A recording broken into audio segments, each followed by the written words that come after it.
So in our next lesson about the Aztecs, we're really going to move on to the arrival of the Spanish and the Spanish invasion and conquest.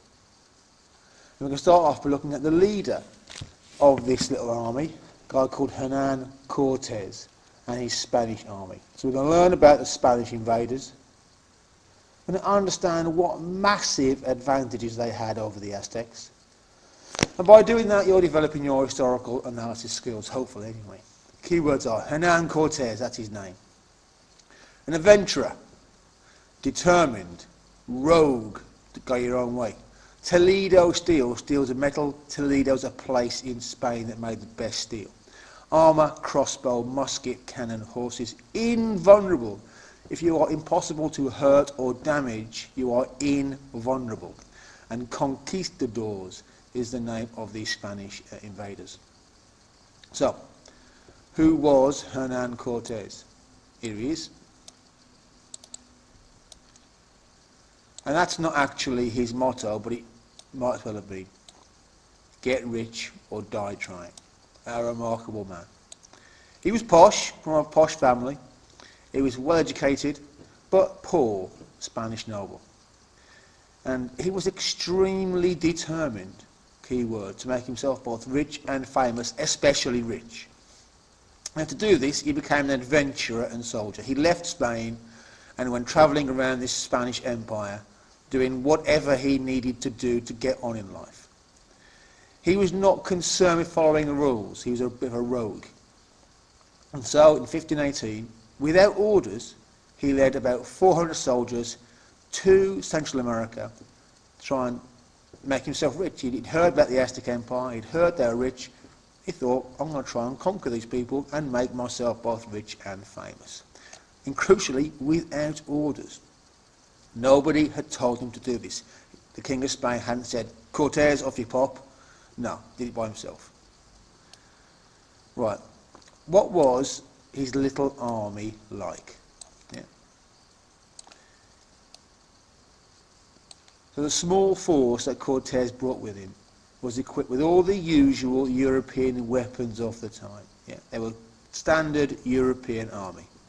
Each individual soldier had a sword and armour. Sword would look something like this.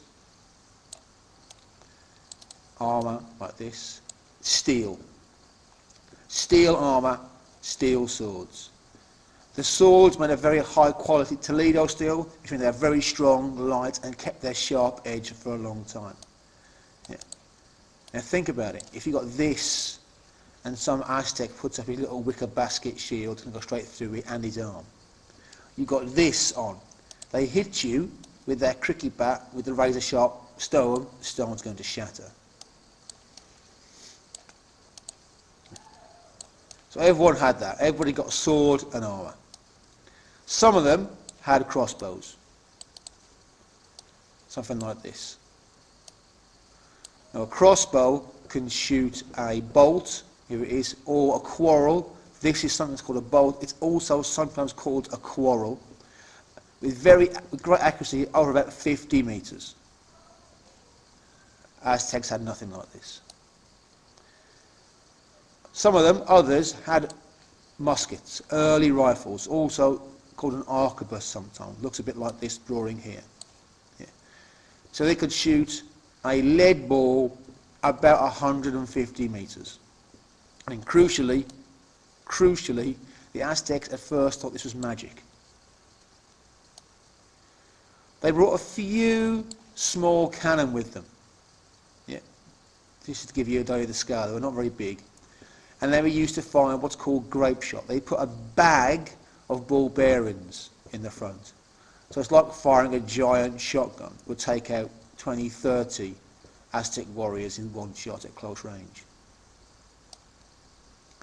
And the Spanish brought some horses with them, and they were extremely useful for two reasons. One, they're fast. So as Spanish soldiers on horseback can move much faster than Aztecs. And fear. The Aztecs had never seen anything like this before, and they were, especially at first, absolutely terrified. In fact, they thought at first this was one animal. Not a man on a horse, one animal. They were terrified of them.